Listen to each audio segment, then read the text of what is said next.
Hello viewers, academy for education में आपका स्वागत है।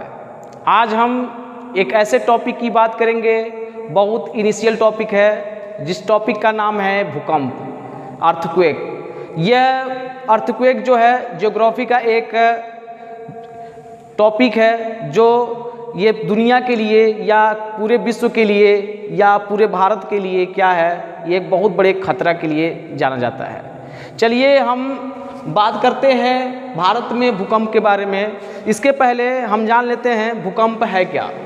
तो भूकंप जो है पृथ्वी के अंतर्जात बल से भूपटल में उत्पन्न होने वाला एक हलचल है, कंपन है। मतलब पृथ्वी में जब कोई डिस्टरबेंस उत्पन्न हो जाती है, एक कंपन उत्पन्न हो जाता है, तो उसी कहा जाता है भूकंप। क्या कहते हैं? भूकंप। ये भूकंप का मतलब यही है कि पृथ्वी में क्या अंतर्जात बल कहीं से लग जाते हैं भूपटल पर, उसे ही भूकंप कहा जाता है। भूकंप के उत्पत्ति के केंद्र को भूकंप मूल कहा जाता है, इसे फोकस कहते हैं। अर्थात भूकंप के उत्पत्ति के केंद्र को भूकंप मूल कहा जाता है। भूकंप के केंद्र के ठीक ऊपर भूतल पर स्थित वह स्थान जहां पर सबसे पहले भूकंपी तरंगों का अनुभव किया जाता है, उसे एपिसेंटर कहा जाता है या भूकंप केंद्र कहा जाता है। सिस्मोग्राफ होता क्या है? देखिए, सिस्मोग्राफ एक प्रकार का भूकंपी तरंगों का अंकन है, एक रेखाचित्र है। क्या है? रेखाचित्र है जो भूकंपी तरंगों के लक्षण को बताता है कि यह ठोस एवं द्रव चट्टानी की संरचना से कैसे भिन्न है और भूगर्भ में चट्टानों की भिन्नता की जानकारी को प्राप्त कराता है।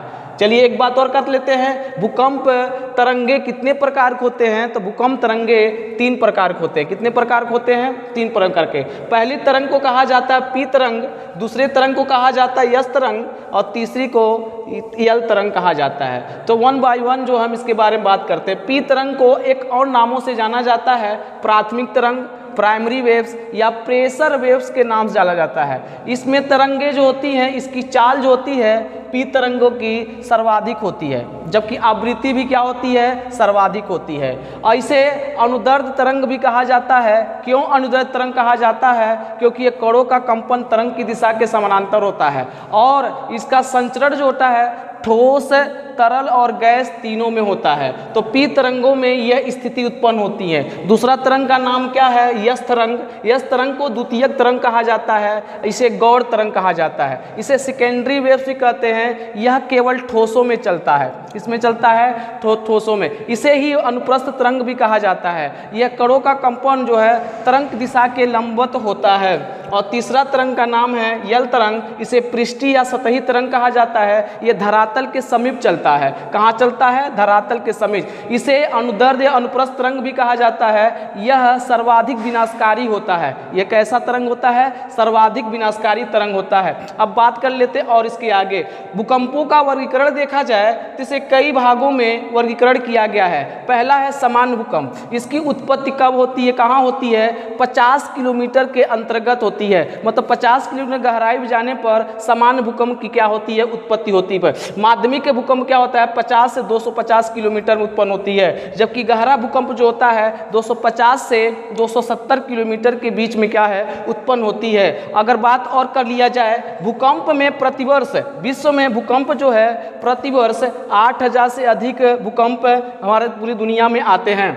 भूकंप का अध्ययन किससे किया जाता है? सिस्मोलॉजिस्ट किया जाता है। भूकंप का अध्ययन किससे किया जाता है? सिस्मोलॉजिस्ट किया जाता है। एक और बात बता दें, मार्केली जो मापक है भूकंप की तीव्रता का एक लॉगरिथमिक मापक होता है। यह क्या होता है? लॉगरिथमिक मापक होता है। लेकिन बाद में इसे रिएक्टर स्केल में क्या किया गया? मापा जाता है और इसका अंकन कितना होता है? 1 से 9 तक, जबकि मार्केली मापक जो होता है 1 से 12 तक इसकी क्या होती है? मापक अंक होते हैं। अतः सागरी भूकंपों द्वारा उत्पन्न लहरों की सुनामी 1883 में क्राकातोआ एक जगह है, वहाँ पर ज्वालामुखी के द्वारा क्या हुआ?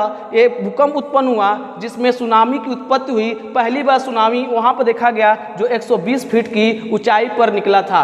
अब बात कर लेते हैं भूकंप का कारण क्या होता है। भूकंप के कई कारण होते हैं। पहला कारण क्या होता है? ज्वालामुखी क्रिया का कारण। दूसरा कारण क्या होता है? समास्थितिकी या समस्थितिकी समायोजन या भू संतुलन होता है। भू संतुलन होता है। तीसरा कारण क्या होता है? भ्रंशन होता है। क्या होता है? भ्रंशन होता है। और चौथा कारण क्या होता है?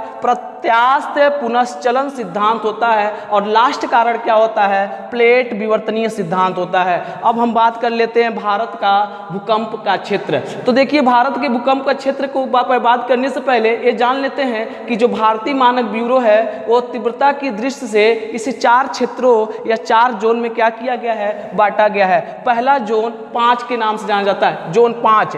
यहाँ पर जो भूकंप होता है इसकी तीव्रता कितनी होती है, 9 या उससे अधिक होती है। सबसे ज़्यादा जो भूकंप है इसी क्षेत्र में आते हैं, जो पूर्वोत्तर राज्य, कश्मीर, हिमाचल प्रदेश, उत्तराखंड, अंडमान निकोबार, बिहार का उत्तरी जिला जो जोन 5 में आता है। जबकि जोन 4 में 8 तीव्रता के भूकंप आते हैं, जिसमें जम्मू कश्मीर, हिमाचल प्रदेश और उत्तराखंड, दिल्ली, सिक्किम, पश्चिम बंगाल, बिहार, उत्तर प्रदेश का उत्तरी भाग, गुजरात का कच्छ और महाराष्ट्र तथा राजस्थान में जोन 4 में आते हैं। इसी प्रकार जोन 3 में 7 तीव्रता का भूकंप आता है, जिसमें उत्तर प्रदेश, गुजरात, पश्चिम बंगाल, उड़ीसा आता है। जबकि जोन 4 में सबसे कम भूकंप आते हैं, जो 6 से कम होते हैं। ये ज़्यादा प्रभाव नहीं डालते हैं इंटेंसिटी में, इसका डिस्ट्रक्टिव अर्थक्वेक्स नहीं होते हैं। यह भूकंप जो है सबसे ज़्यादा जो है कह सकते हैं सबसे ज़्यादा मध्य प्रदेश में, लेकिन यहाँ पर 9 के बराबर जो है भूकंप आता है। कच्छ का भूकंप, अब हम बात कर लेते हैं कि कच्छ का भूकंप कब आया था, 1956 में। कच्छ कहाँ पड़ता है, गुजरात में पड़ता है। कोयना का भूकंप जो महाराष्ट्र में पड़ता है और 1967 में आया था। लातूर का भूकंप 1993 में महाराष्ट्र में आया। नेपाल बिहार का भूकंप 1934 में जो खतरनाक भूकंप की श्रेणी में आता है। यहाँ की जो भूकंप की तीव्रता कितनी थी, 8 थी। 2001 में भुज का भूकंप आता है और 26 जनवरी 2001 में भुज का भूकंप आया था। उसमें भारत का क्या था, गणतंत्र दिवस था। अब कितने नंबर का, 51 नंबर का था। और यहाँ पर लगभग 7.7 तीव्रता का भूकंप आया, जिसमें लोग बताया जाता है कि ये चावरी गांव के केंद्र इसका एपिसेंटर था और इसमें 20,000 से ज़्यादा लोगों की मौत हो गई थी।